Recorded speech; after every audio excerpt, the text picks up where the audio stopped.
Hi everyone, hope you're doing well from wherever you're watching this channel, depending on your time zone. Now, during the Jubilee NDC, Uhuru Kenyatta came out and he talked about the gain that this country had made, but the current regime is destroying all those gains. You know, what President Ruto is trying to do is actually coming up to destroy all gains made by previous government, especially Uhuru Kenyatta, in order to be seen as if he's trying to work, but everything is backfiring on him. Today, in this video, let us focus on the issue of healthcare. Uhuru talked about Linda Mama. They had piloted a free treatment program. And Ruto, with his bloggers, came out and said, there's Linda Jamii, which is bigger than Linda Mama. I have asked people, I'm just waiting to hear who understand the issue of Linda Jamii. Linda Jamii's statement just came after Uhuru talking about Linda Mama. You try to look at all comparisons they're trying to bring, they're not making sense. The truth is that this regime has destroyed the healthcare system in this country. The issue of SHA, where you are being told to pay for a whole year to get service. Mtu mwenye anafanya kibarua ya siku 200 ulipe 6,000 one time. Ni rahisi kama unalipa 500 kila mwezi ukisonga vile maisha yanakupeleka. But then that is where we are. Now with this, today I can tell you the writings is on the wall. Gen Zs have again declared another war, and this time not with the placards, not with flags. They are no longer carrying bottles of water to the street, but with the bricks and mortar under 1.5 billion dream. Their dream is to build an ultra modern hospital that is going to be for free for all. So there is a dream of a hospital, and they're visualizing about this hospital. It is trending. Haya mambo yote yalianza na Uhuru Kenyatta kwa statement yake. Ruto akakuja na majibu ya kiuongo na ukora na watu wake. Now Gen Z are angry and they are back. They have changed the tactic. I'm telling you, handling Gen Z won't be an easy thing as Ruto might think. And with this move of Gen Z, I can tell you the government is in panic. All government officials are struggling to explain this issue. In 1 hour ago, this is what Kindiki said. Linda Jamii bold policy initiative anywhere in the world, in the developing world. In the next few years, fine tuning of the issues of drugs, personnel, medical equipment, and sustainable funding will have been perfected. Now he's telling us in the next few years. In the next few years. So we die today as we wait for the next few years.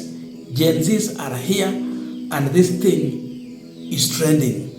It's becoming serious because they find a government that is not interested in serving them, and they want to make sure that their idea is being realized in their lifetime. Nimesikia majenzi kuna vile kuna plan ya kujiundia hosi yetu. Hosi moja Genje. Kila kitu itakuwa bure.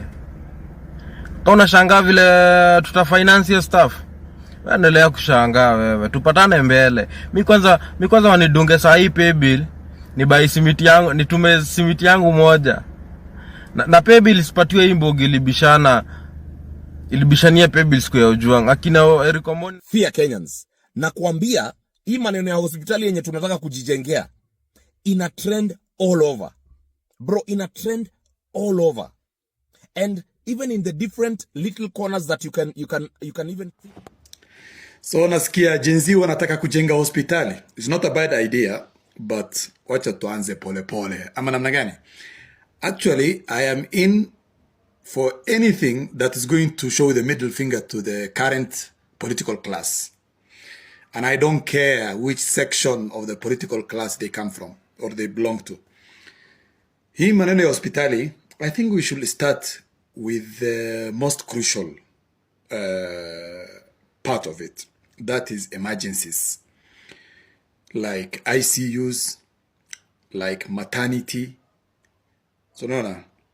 So kama tunaweza kuja na hii, tuweke hii nguvu kwa ICU.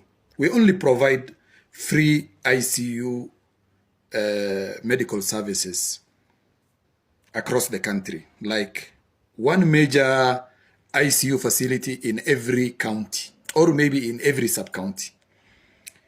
Sawa. Unajua mtu kama ni mgonjwa, anaweza tafuta tu paracetamol mahali fulani, atafute aspirin, ajisaidie. Lakini mtu ambaye hana uwezo wa kupumua na serikali haimshughulikii, huyu mtu atateseka na atakufa tu juu ya kukosa pumzi. So, wacha tuanze na ICUs. Emergency ICU facilities. Sponsored by Gen Z. Sponsored by Kenyans. Halafu tuende pole pole, tukitafuta hiyo hospitali kubwa. Ama namna gani? Have a lovely day, people. Beautiful concept. So, nasikia kuna plan ya majenzi, wanataka kuanza kuchangisha pesa, kutengeza mahospitali, kutengeza mashule. Si Gen Z peke yake. Hii ikuwe ni plan ya Wakenya wote mpaka millennials nao wengine.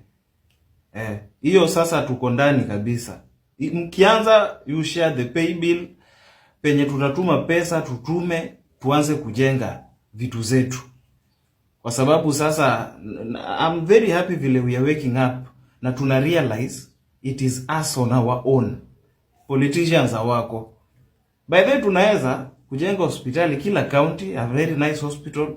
Tukue na own doctors hapo, tujenge mashule zetu, our own universities. By the way, tunaweza. Ile spirit niliona watu walienda nao kwa kina yule kijana Kaluma.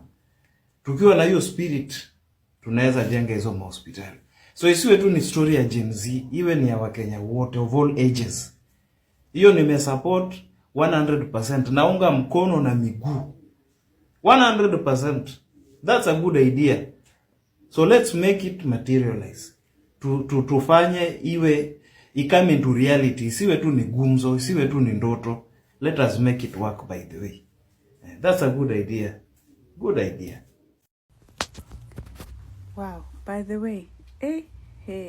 Unajua all day nimeona watu wakiongea hizo story za kujenga hosi. So it's true, guys. People are serious about building their own hospital. Tukiendelea hivi hata government tutahitaji kweli. Ama wale watakuwa representative vya tumbo zao wenyewe, as they've always been. Imagine vile inaweza ikakuwa poa. You know, actually, there is nothing we cannot do. If actually people are serious and put their mind together. We can change the nation, we can change the system, we can change the state of the economy, we can change the education. Imagine vitu mbili ndio inasumbua watu katika hii maisha most of the time. Na hiyo ndio kitu ambaye hata ningekuwa Kasongo leo, I would have just focused on those two things and improved them. Healthcare and education. Alafu aanze sasa akitaka kutax watu, atax watu. But imagine you're being taxed for all those things above. Na hakuna kitu yoyote unaona. He has failed us. The system has failed us. Mpaka watu wameenda kujichukulia nini kwa mikono. Sheria zao kwa mikono. By the way, it is not impossible. It is very, very possible. Even this thing, do you know, this is almost just a dream. For years, it bugged me. When I used to see these politicians and people like that, mtu tu akisha kuwa mgonjwa hivi, ashaenda sijui India, sijui ashaenda wapi. This is lack of, hata sijui naweza sema lack of nini. lack of wisdom. Hii pesa zote huwa wanapeleka nchi fulani, sijui wametibiwa. Okay, fair enough, you have been treated. But that is a once off. Why can't we have a facility like that in our country? Is that really too hard? Hii pesa yote mnatangatanga naye kwa nchi za wenyewe, mkienda huko kwa matibabu. Why don't you share those treatment na wananchi wa kawaida? If you do that, I'm sure hata utapata shida ya kupata votes.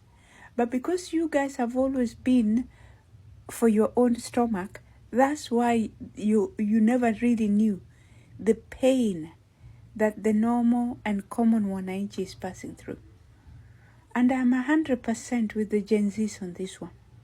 If they want to build a hospital, please count me in. I will be well happy to support the cause. Thank you very much. Wacha Mungu azidi kutupatia hizi. Hey guys, I know somewhere some Kenyan politicians are just seated somewhere and they are wowed by the togetherness that the youth of Kenya have, and that they can pull up and have a meeting and have resources together without their help.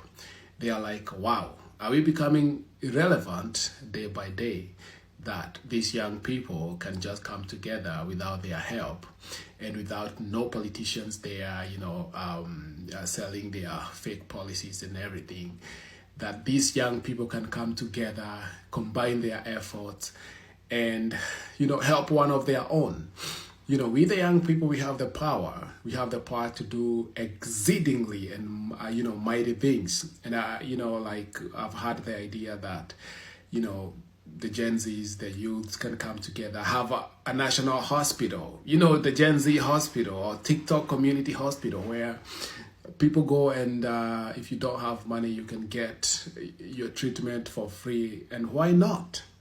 I think it is the high time we can come up together and do something that will shake the nations, because we as the young people, we are tired of these fake promises by our politicians. Like healthcare, you cannot even have therapy, you cannot have enough healthcare. SHA has been riddled with a lot of corruption, like billions and billions of money are going to somebody else's pocket, right? But come to think of it, I think we can pull up a lot of resources and come up with so many things together. Even employment, the youth employment, we can pull up resources and build an industry where, factories where the young people can go work there in shifts, and we prove these people wrong. And they will not have anywhere to run. And I applaud the young people for not involving these fake politicians, because they're just there to gain their mileage. They just use those platforms to gain their mileage. And I think it is possible. We can have something. We can have, free healthcare. We can have free education. Look at the times of Kibaki. Kenya was not even as developed as it is right now, and we do not have free education. Pupils are going back home to get school fees in this age and time. Education is not important. I had some free education. Why not?